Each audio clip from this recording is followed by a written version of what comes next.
If you're an illustrator who's tired of trying to beat the algorithm, this video is for you. We're going to talk about 3 ways you can start and grow your illustration career without social media.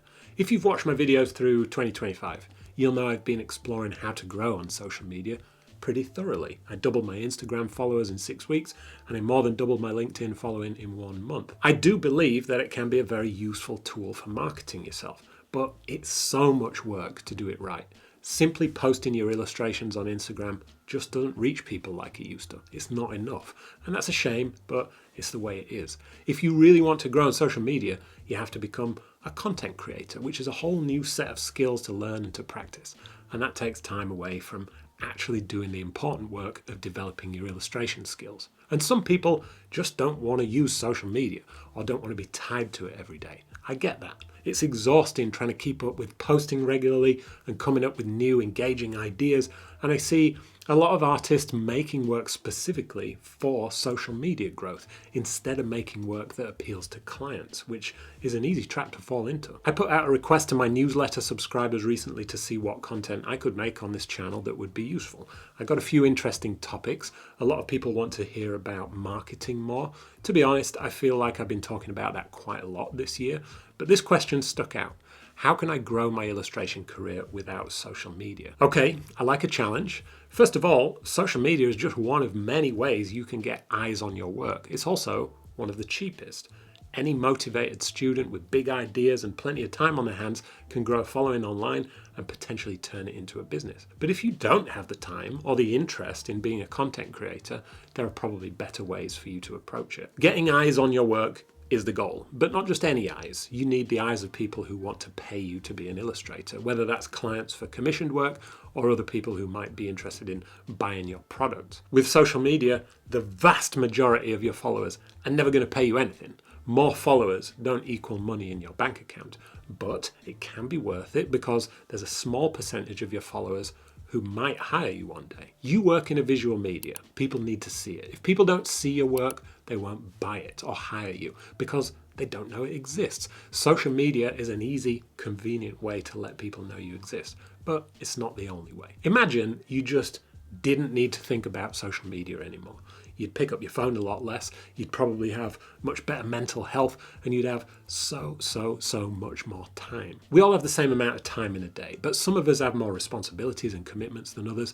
Part of being productive is choosing what not to do. And if you think your life would be better without the stress of social media, you can opt out. Choose not to use it and use that time and mental energy to grow your career in a different way.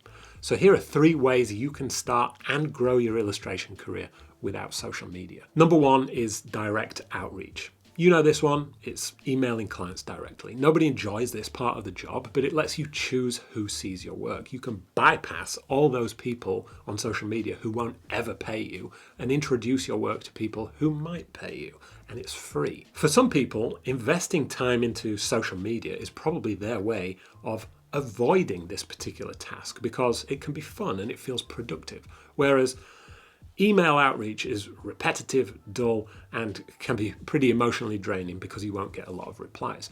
But even so, if you're consistent with it for the long term, it is effective and it does get easier over time, or at least you get used to it. Similar to social media, you've got to think about showing up regularly. If you don't post on Instagram for 6 weeks, people will forget you. If you email a client once and never follow up or contact them again, they'll forget you too. This is a long game. If you're going to do it, you've got to commit to doing it for maybe years. But it can be simple. 2 or 3 emails a day for a whole year is manageable. It's just a daily habit that might take 30 minutes. Number 2 is to get your work in a place where clients are already looking.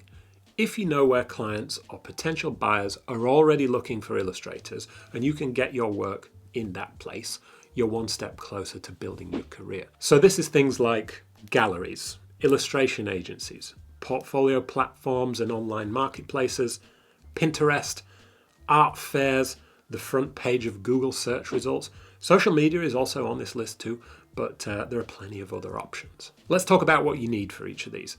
Getting on the front page of Google for things that clients are searching for can be massive, but you're not likely to get there for general terms like Illustrator. It's just never going to happen. But if you've got a specialist skill set, it's a realistic goal and it's free. Take a look at this search results for Lino Cut Illustrator, a specific skill. The front page is dominated by ads, videos, and big names like Adobe and Reddit. But check this out. Nick Morley, aka Lino Cut Boy, is really well positioned here on the front page. I suspect that alone drives a decent amount of traffic to his website. Or if you Google Bristol Muralist, you'll find a couple of ads, but then the first page is full of individual artists that fit that search, including my new friend Dave Bain, who has worked on some awesome, colourful, community-minded murals around Bristol and the UK. I suspect Dave could get closer to the top of the search results by putting some more effort into SEO, but it might not be worth it. The front page is pretty good already, and I imagine these artists will shuffle around those exact rankings over time anyway. Pinterest is kind of like social media, but without some of the more stressful features. Clients go there to get inspired and create mood boards for their projects. Your work might be exactly the style that they're looking for. It's a great source of traffic to your own portfolio website, though I have heard that recently it's just full of AI-generated slop, and maybe they'll sort that out eventually, and maybe it will be useful again, hopefully. Art fairs, craft fairs, and illustration fairs are all over the place. Some big, some small, some cheap, some expensive. You can pay for a table or a stall and you can go and sell your stuff and meet your customers face to face. Great if you like getting out there and meeting people. Depending on how you look at it, you either have to travel to get there or you get to travel. They can be fun, sociable, and it gets you out of your studio for a couple of days. You can list your portfolio on online marketplaces like Upwork, Dribbble, or Readsy, which is specifically for book illustrators, and your work will appear in searches by people who are looking for the thing that you're selling. They take a cut of your fee, which is fair, but you'll likely encounter a lot of low quality opportunities on these kinds of marketplace sites. The platforms protect you from anything too bad, but you might find yourself working with clients who only want the lowest price and who are very demanding. They can be a good place to get started, but you might not want to stay on these platforms forever. There are a few illustration-specific portfolio sites around too, where you pay an annual fee to list your work, things like the Directory of Illustration, Hire an Illustrator, or Hire Illo. They've been around for a while and they do a decent job of putting illustrators in front of clients, but in my experience, some of them are a bit outdated. The Directory of Illustration is way too expensive and not especially effective for most artists. The agencies that pay for their artists to appear there tend to dominate the featured spots on the front page, so individuals might get a bit lost in the crowd. That's actually one of the reasons I decided to build Illustrators.com. It's a curated, modern platform built specifically for professional illustrators, not a general creative marketplace, and not a social feed that rewards whoever posts or pays the most. Clients can search for artists and illustrations to find exactly what they're looking for, and they'll only see skilled professional illustrators who've been invited or approved to join. That means they don't have to sift through thousands of random portfolios, and you're not competing with hobbyists or AI-generated content. It's still early days, but I'm working with a small group of brilliant illustrators to make it the easiest way for clients to find high-quality professional illustration online. If you'd like to be part of that, or even just see what we're building, there's a link in the description where you can apply and have a chat with me. The last one here is illustration agencies and galleries. A good agency is absolutely worth every penny, but it's also the most expensive way to introduce your work to clients.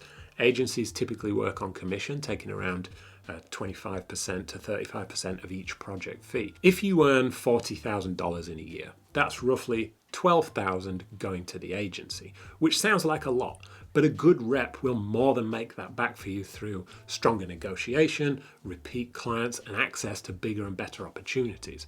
And of course, if you don't get work, you don't pay anything, which is a huge plus for freelancers.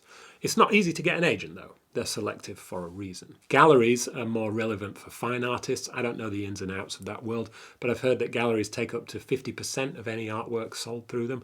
It's a similar trade-off. You get exposure and credibility, but you pay for access and competition is high. Number 3 is to build your network. If you want to build an illustration career without relying on social media, this is probably the most important part. If you don't have a digital social network, you need to build a real network. When people think of networking, they picture awkward events with name badges, but that's not what I mean. Networking is really just staying in touch with people who like your work and might one day hire you or recommend you to someone else. The best opportunities often come from word of mouth. A past client who recommends you to a friend, or an art director who moves to a new company and remembers you and takes you with them. This is very much tied into the direct outreach because at the start you've got to introduce yourself, whether that's in person or by email, but you can also start small. Look locally first. Coffee shops, small businesses, local magazines, event organisers, charities, these are all potential first clients, and sometimes they'll know other people who need illustration too. This is a real advantage to those of you who don't live in major cities, because this works even better in smaller places where people actually know each other. If you do good work and you're nice to work with, word travels fast. That's how real momentum can start. One project leads to another, then another, and before long, you're being recommended by people you've never even met. Once you've got a few local projects under your belt, start reaching out further afield. Look for creative studios and design agencies in nearby cities. Send short, polite emails with a few examples of your work and what kind of projects you're best suited for. And you'll have all these recommendations and testimonials on your website to give you that social proof. Social media can help speed this process up, but you don't need it. A simple email and a well-organized portfolio can go a long way. The key is to stay consistent. Keep track of who you've spoken to, follow up every few months, and don't take silence personally. Relationships take time, but once people start trusting you and talking about you, the work starts to find you. My friend Peter O'Toole got his start this way. We used to share a studio 18 years ago. He started out by illustrating gig posters for our local music venue. It didn't pay that well, but it was fun, regular work with lots of creative freedom. It got him lots of attention around town, and other businesses started asking him to work on things too. Him and his creative partner Adam rebranded the local ice cream shop, which was really cool to see his designs on the van driving around town. He worked regularly for our local football team too. He's also expanded far beyond our little town, working with Adidas, Microsoft and the New Yorker, to name a few, but he's a well-respected and well-liked creative in our local area, all through word of mouth and working his way up the ladder. He had an agent for a while along the way too, but he's really gone out there and built his dream career for himself. I think he used Facebook, but he started before Instagram even existed. So yes, social media can absolutely help your career. It can also be a massive distraction and a source of frustration. It's not the only way to build a career in illustration, even in 2025, 2026. There's no easy route to massive success. It's hard with or without social media. But the version without the added stress of it sounds pretty appealing. Calmer, more sustainable, and better for the old mind grapes. Social media gives normal people something that's hard to get otherwise. A little taste of fame. Even in the illustration niche, which is a tiny corner of the creative industries, illustrators can be famous to a group of like-minded people. They can earn respect and interest from their peers and young artists who want to be like them. That's nothing to be sniffed at, because respect and acceptance from our peers is important. But you could have 100,000 followers and only $100 in your bank account. If social media energizes you, use it. If it drains you, maybe let it go and see what life looks like without it. Just make sure you find other ways to get your work in front of clients. And if you want a place to do that without fighting the algorithm, take a look at illustrators.com. That's the platform I'm building to make it easier for clients to find great illustrators and for illustrators to find real opportunities. There's a link in the description, but hopefully it's easy to remember. See you next time.